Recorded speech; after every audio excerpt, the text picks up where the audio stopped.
Assalamualaikum warahmatullahi wabarakatuh.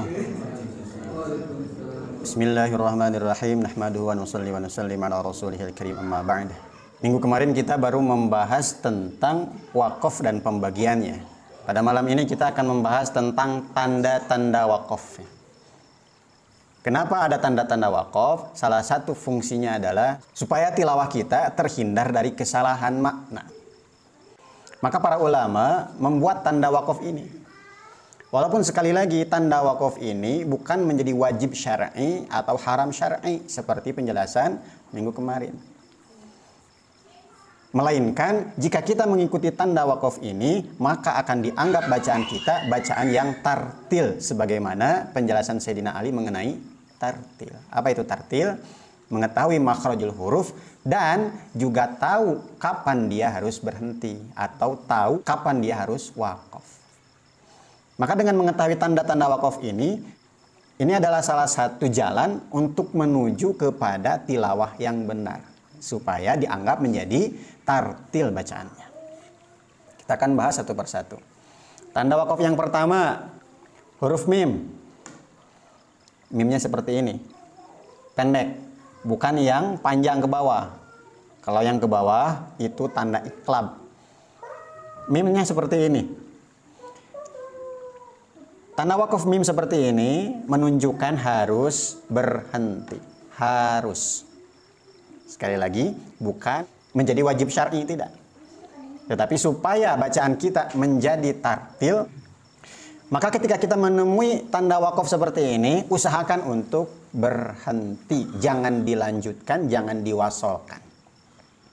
Kalau kemarin penjelasannya, tanda mim ini adalah wakaf lazim. Harus berhenti.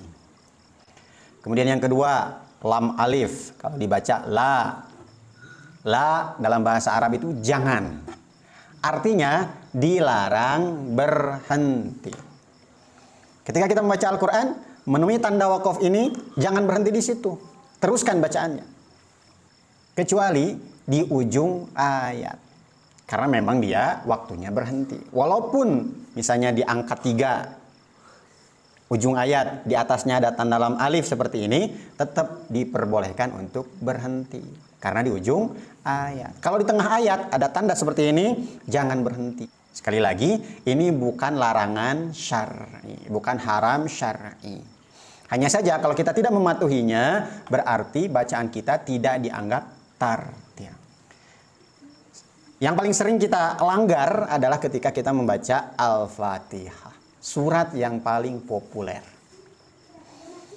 Shiratal ladzina an'amta 'alaihim. Itu ada tanda lam alif di atasnya. Banyak di antara kita yang masih berhenti pada lafaz tersebut. An'amta 'alaihim. Padahal pada lafaz an'amta 'alaihim itu ada tanda lam alif, artinya jangan berhenti. Bagaimana kalau kita berhenti di situ? Tidak berdosa. Hanya saja kalau kata Sayyidina Ali tidak dianggap tartil bacaannya. Karena di situ ada tanda lam alif. Jangan berhenti. Kenapa jangan berhenti? Karena kalau kita berhenti di situ akan mengubah makna ayat. Maka bagi ahli tafsir yang tahu bahwa kalau berhenti di situ akan merubah makna, bagi dia haram. Karena dia tahu akan merubah makna. Cuman bagi kita orang awam tidak sampai kepada tingkatan haram ketika berhenti, hanya saja tidak tartil bacaannya. Begitu juga ketika tadi mim. Kenapa harus berhenti? Karena kalau diwasal atau diteruskan, ini akan mengubah makna. Maka kalau kita mendengar ada orang atau imam pada lafaz an'amta 'alaihim kok dia berhenti, ya kita jangan menyalahkannya. Karena itu memang tidak haram, tidak sampai kepada dosa. Kita husnudzon saja, kemungkinan si imam tersebut belum faham atau belum mengerti. Dan lam alif ini, kalau keterangan kemarin, ini sama dengan wakaf qabih, wakaf yang buruk. Hanya dua tanda ini saja.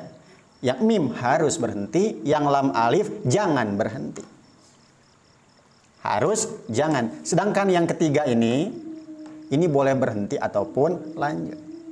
Kita jelaskan satu persatu. Kemudian yang ketiga, sod lam. Tanda so'la ini ini menunjukkan boleh berhenti.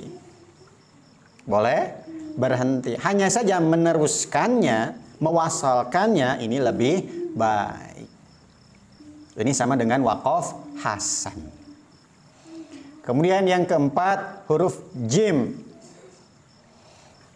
Tanda waqaf jim ini berhenti atau lanjut sama saja. Boleh. Kalau tadi meneruskannya lebih baik, berhenti boleh. Kalau ini mau berhenti atau melanjutkannya sama saja hukumnya.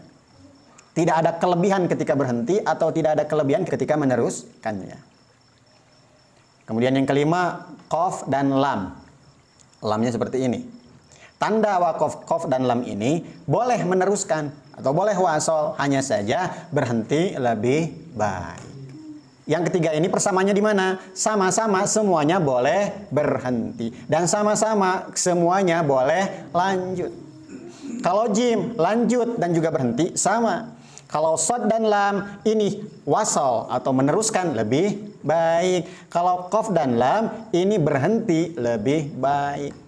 Jadi yang ketiga tanda waqaf ini tidak ada keharusan berhenti atau keharusan untuk meneruskan, tidak boleh berhenti, tidak. Semuanya boleh berhenti, hanya saja yang ini meneruskan lebih baik, yang ini berhenti lebih baik, kalau yang ini tidak ada yang lebih baik. Berhenti atau wasol sama saja. Kalau jim ini sama dengan waqaf kafi. Kalau qaf dan lam ini sama dengan waqaf tam. Kalau dalam penjelasan minggu kemarin. Tanda wakaf yang keenam, titik tiga. Kita sering menemukan titik tiga. Dan pasti kalau ada titik tiga, ini pasti ada dua berdekatan. Apa maksudnya titik tiga dan dua biji yang berdekatan ini? Ini menunjukkan berhenti pada salah satunya. Yang paling sering kita baca, tanda ini berada pada surat Al-Baqarah ayat kedua. Alif lam mim dzalikal kitabu la raib. Titik tiga. Fihi. Titik tiga. Jadi harus berhenti pada salah satunya. Bagaimana contohnya? Dzalikal kitabu la raib fihi hudal lil muttaqin. Begitu. Atau dzalikal kitabu la raib fihi hudal lil muttaqin. Pilih salah satunya. Mau berhenti di la raib atau berhenti di fi. Bagaimana kalau tidak berhenti pada salah satunya? Di wasal. Dzalikal kitabu la raiba fihi hudal lil muttaqin. Misalnya seperti itu. Boleh tidak? Boleh saja, hanya saja bacaan kita tidak dianggap tartil. Tidak ada wajib syar'i atau haram syar'i. Tidak betul-betul harus, kalau tidak dosa, enggak. Hanya saja kalau tidak mengikuti aturan ini, tanda wakaf yang dibuat oleh ulama ini, maka bacaan kita tidak dianggap tartil. Maka patuhi. Pilih salah satunya, mau berhenti di lafaz yang pertama, di tanda titik yang pertama, atau di tanda titik yang kedua. Pilih salah satunya berhenti. Paham ya kawan? Selanjutnya tanda wakaf yang lain. Biasanya di Al-Quran yang suka saya baca, hanya ini saja tanda wakaf. Cuman di dalam mushaf lain, biasanya ada tanda wakaf yang lain. Kalau kita ke negara lain menemukan Al-Quran di negara mereka, ada kemungkinan kita akan menemukan tanda wakaf yang ini. Seperti apa? Pertama, qafa. Ya, huruf qaf dan huruf fa.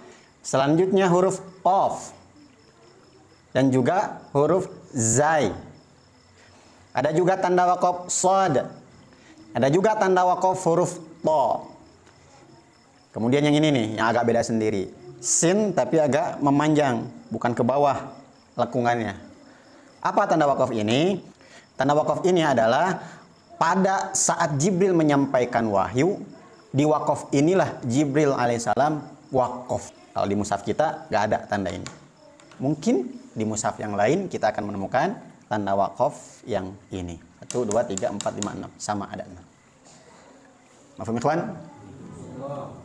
Nanti kita akan membahas tentang ayat sajadah, tentang sakta, tentang tashil, tentang imalah, seperti Bismillahirrahmanirrahim, reha, bukan roha tapi reha. Itu bukan tanda wakaf, tapi itu adalah istilah-istilah di dalam Al-Quran. Insya Allah minggu depan kita akan membahasnya. Mudah-mudahan Allah Subhanahu wa taala fahamkan kita semuanya. Yang betulnya dari Allah, yang salahnya dari kebodohan kekurangan saya pribadi. Wallahu a'lam bishawab. Kita tutup doa kifaratul majlis. Subhanallah wa bihamdihi subhanakallahumma wa bihamdika. Asyhadu an la ilaha illa anta astaghfiruka wa atubu ilaik. Wassalamualaikum warahmatullahi wabarakatuh.